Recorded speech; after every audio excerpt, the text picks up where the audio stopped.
Al-IyamoyeTv Radio, voice of the voiceless. National issues that concern Nigeria and also that of the state can be heard on the Periscope. The Periscope on Al-IyamoyeTv and radio with the host Fisayomi Ajibola every weekdays, Mondays to Fridays, 10 a.m. to 11 a.m. You won't want to miss it.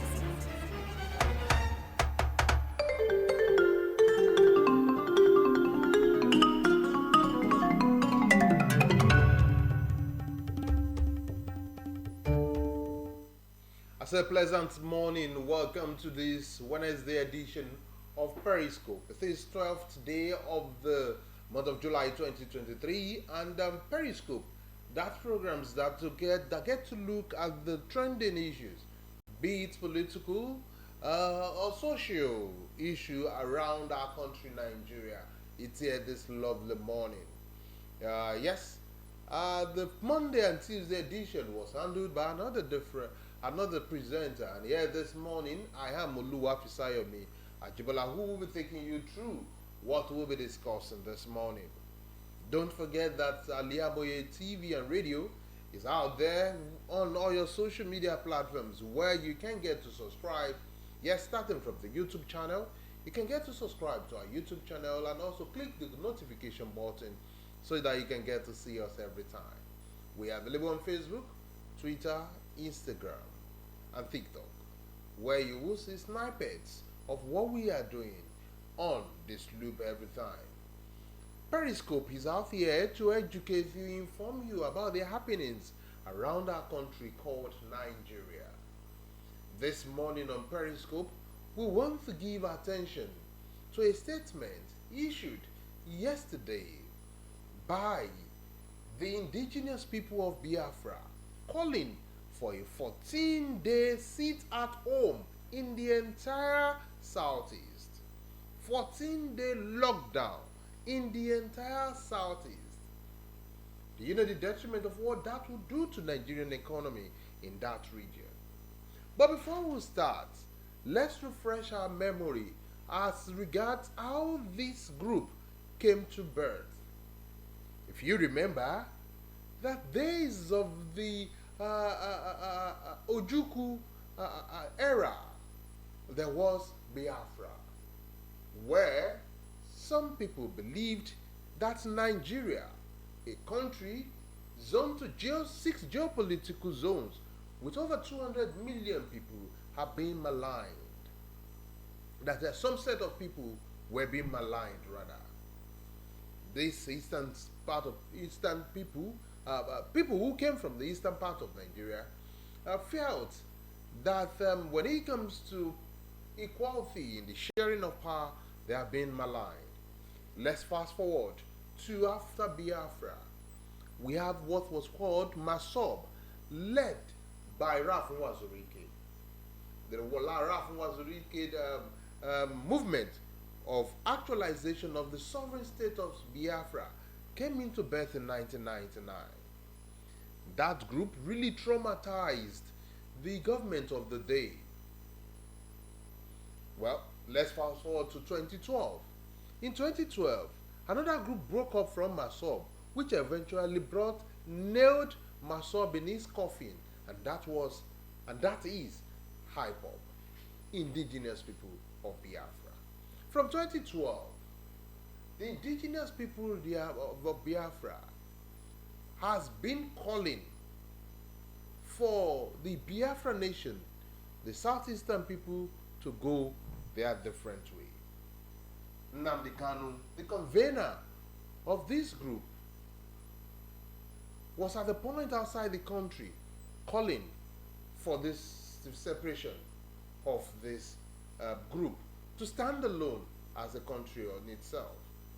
Eventually, it played out that the government have to captured Nnamdi Kanu and seized him. But that is not where we are going today. Why we are looking at how it got started, it's who are they for them to call for a 14-day lockdown on the entire southeastern region of Nigeria. Do you think the President Bola Ahmed Tinubu, will ignore this call? Will you not say it is a slap on the service chief, the security apparatus of this great country, Nigeria, that a group which is less than 5%, or let's even say 20% of the population of Nigeria, calling for a lockdown of a particular region for a whole 14 days? And let's look at it. What brought about the idea of this lockdown? The self-acclaimed leader of the splinter group of IPOB, Simon Ekpa, declared a 14-day of a sit-at-home in the entire southeast. In his declaration, which came 24 hours after the expiration of the 7-day lockdown declared by this same group, led by the killing and destruction of property across southeast. In a statement on Tuesday, Ekpa said the imminent sit-at-home order, due to commence from July 31 through August 14, 2023, was a consequence of the earnest demand by the southeasterners for a frequent lockdown in the zone. According to him, the sit-at-home order was to draw the authorities' attention to Kanu's continued detention. Ekpa further ordered oil and gas companies operating in the South-South zone to shut down their operations within the period. He is calling for shutdown of companies, oil and gas companies in that zone, in the South-South zone, to shut down their operations from July 31st to August 14, 14 days. And you ask yourself, who is this organization? How have they been treated for them to call out this 14-day strike? Don't forget that most times, for months now, the Monday sit-at-home has always been the order of the day, despite the governors, even before the new governor, telling people to go about their businesses. But people are always scared. The fear of the IPOB is the beginning of wisdom in the southeastern part of the country. They observe the stay-at-home more than the order of the government to go about their private businesses. But in the past few days, killing has been massive in that area. If you remember, a few days ago, on the 8th of July this year precisely, the Imo market was raised. And in Enugu, about 50 students were arrested by the police who have been alleged to be members of the IPOB. Also, in Anambra, there was panic in Anambra over shooting. That was on the 7th of July. And that was the day a video broke out on the social media where some set of people dressed in red, claimed to be members of the IPOB, were seen disrupting activities, beating policemen, set a police van ablaze. All because the Monday sit-at-home was not observed.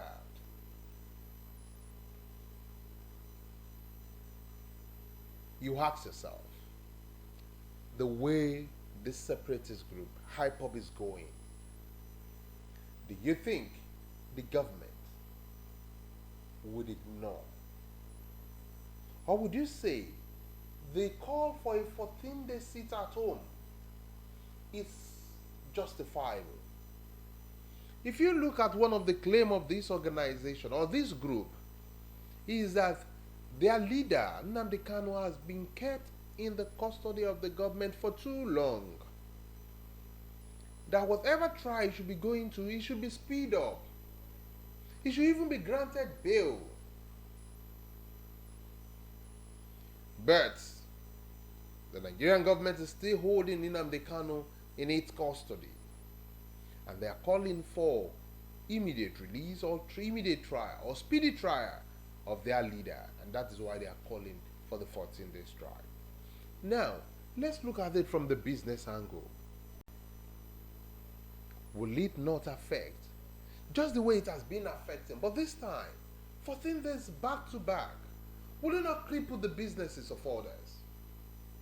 And the question I keep asking, that I know every sensible human will also ask, is that the sit at home you are enforcing, the people you are beating, the people you are harassing, destroying their business, are they foreigners? Are they not people from your southeastern? And if not, are they not Nigerians? Then we ask ourselves, is it not fight against itself? If this IPOP are fighting the same people, their brothers from the same region.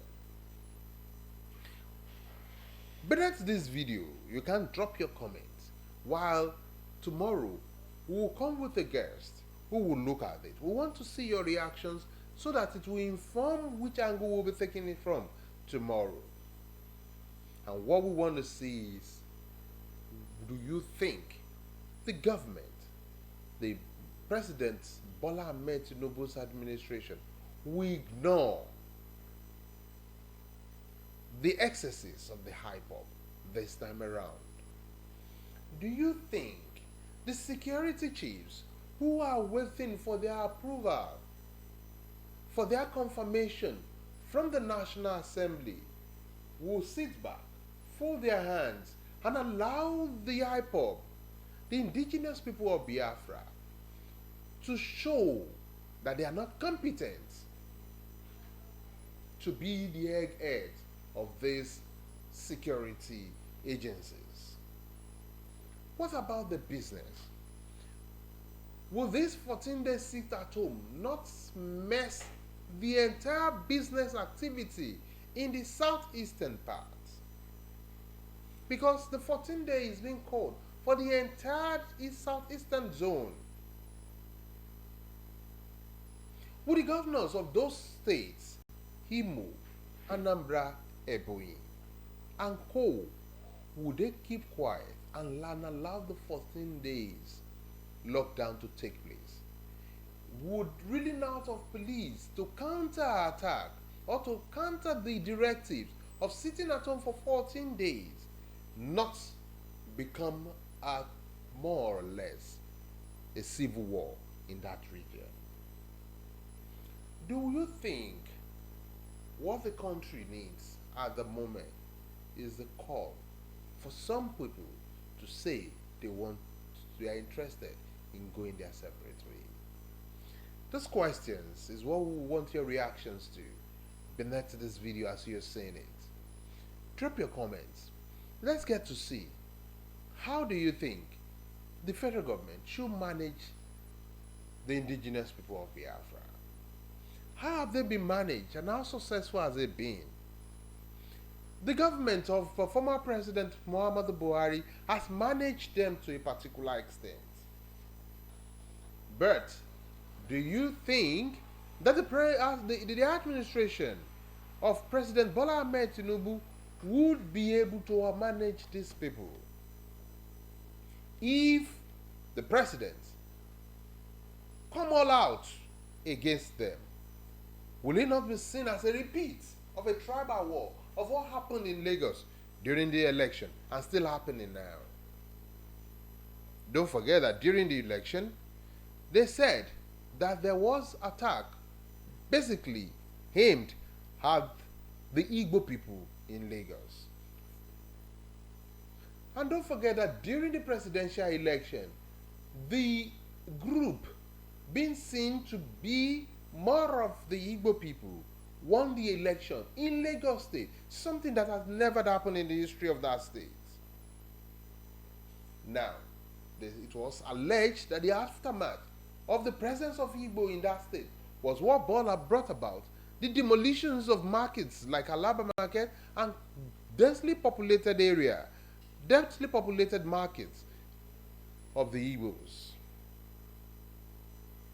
Now, if the President Bola Ahmed Tinubu decides to go all out against this, would it not be seen as a tribal war again? Would it not be seen that he's coming all out to talk about them because he thinks from that region? Don't even forget that some times ago there was even cry for the Yoruba nation. But now it's silent. Is it because the president of the country is from that region? During the election also, the past presidential election in Nigeria, the cry for the Biafran nation also went down when the choice of Peter Obi to fly the flag of Labour Party as his presidential candidate came to fall. Now, this, whether you like it or not, the indigenous people of Biafra has become a force that cannot be neglected in Nigeria as it stands.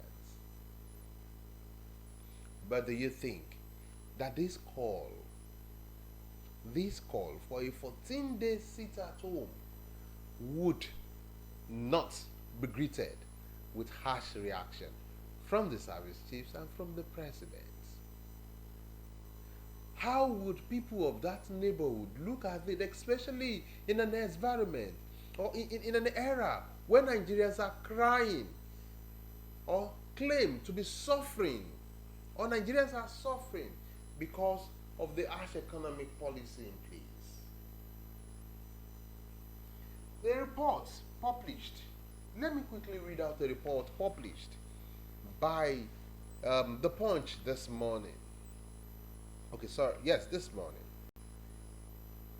Operatives of the Ebonyi Police Command has killed 2 hoodlums who were allegedly enforcing sit-at-home in the state.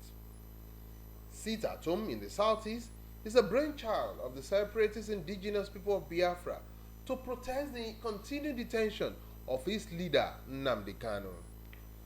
The hoodlums were said to have shots periodically into the air within the Oposi area in the Ohazora local government area of Benue State, while trying to enforce a sit-at-home order on Monday when operatives of the command engaged them in a gun duel. In a statement on Tuesday, the police public relations officer in the state, Onome Onofkoroya, said men of the command gunned down one of the hoodlums as the shootout ensued. The statement read, at about 13 hours, some armed men suspected to be IPOB members went to Oposi in Hozazora local government and started shooting sporadically into the air. The hoodlums engaged the policemen in a gun duel, which resulted in one of them being neutralized, while others escaped with varying degrees of bullet wounds. The police said they recovered 1 blue Highlander SUV riddled with bullets, 1 pump-action gun, 5 live cartridges, 4 handsets, 1 Sumac fireman generator, charms, 9 expended shell of AK-47 rifle ammunitions, among others. Meanwhile, the self-acclaimed leader of a splinter group of IPOB, Simon Ekpa, has declared 14 days of sit-at-home in the entire southeast. In his declaration, his declaration came barely 24 hours after the expiration of a 7-day lockdown declared by the same group, which led to killings and destructions of property across southeast. In a statement on Tuesday, Ekpa said the imminent sit-at-home ordered, built to commence from July 31 through August 14, 2023, was a consequence of the earnest demand by the southeasterners for a frequent lockdown in the zone. According to him, the sit-at-home order was to draw the authorities' attention to Kanu's continued detention. Ekpa further ordered oil and gas companies operating in the South-South zone to shut down their operations within the period. That was the report. What we want to highlight on the line from this is the sit-at-home called for. Because of the attack they usually get from the police whenever they declare, every Monday that they usually observe their sit-at-home, the IPOB is saying, we are going for a 14 long day. lockdown of the southeastern states to show their displeasure towards the continued intention of Nnamdi Kanu, their leader. We are asking this morning on Periscope, do you think this is acceptable? Do you see the federal government ignoring this? Do you see the service chief ignoring this? Do you imagine the consequence this would do on average Nigerians who live in that area as their businesses will be crippled for the next 14 days? Do you think even the Southeasterners who lived in that area would support the 14-day sit at home? Okay, so let's get to do this together tomorrow. You would go beneath this video and drop your comment as regards these issues of the IPOB declaring 14 days sit at home from July 31st. Do you think the government the incumbent government should allow the leader of IPOB to be released immediately? Do you think that this call would not see the light of the day? Or do you see the service chiefs, the federal government, ignoring or coming all out to stop this 14-day sit at home in the southeastern part of the country? How do you think it will affect the economy of that region? These and many other more, or from your own opinion, you can drop underneath this video. Tomorrow we will be coming in with a guest, a public commentator who would now do justice to the introduction that has been given to this program, to this topic, your reaction, and what is expected of the federal government of Nigeria. Thank you for being part of Periscope today. I remain Oluwafisayomi Ajibola. Don't forget that you can always share our content on all our social media platforms. Good morning, and let's do it together again tomorrow, the same time. Thank you.